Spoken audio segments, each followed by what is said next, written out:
Sa mga lalabs, ang aming Indian mango, ayan. Kinuha ko na kasi inunahan na kami ni Migong daga. Tingnan nyo. So, kinainang daga. Dalawa yung kinain niya sa lima.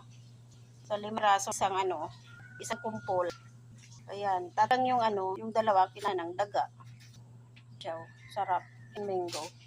Kunti na lang yung mga kasi bawat umaga aming nalalaglag na kina ng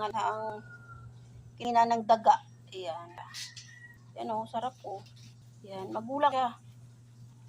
Pero kinain na ng duding daga. Yan o. Yan.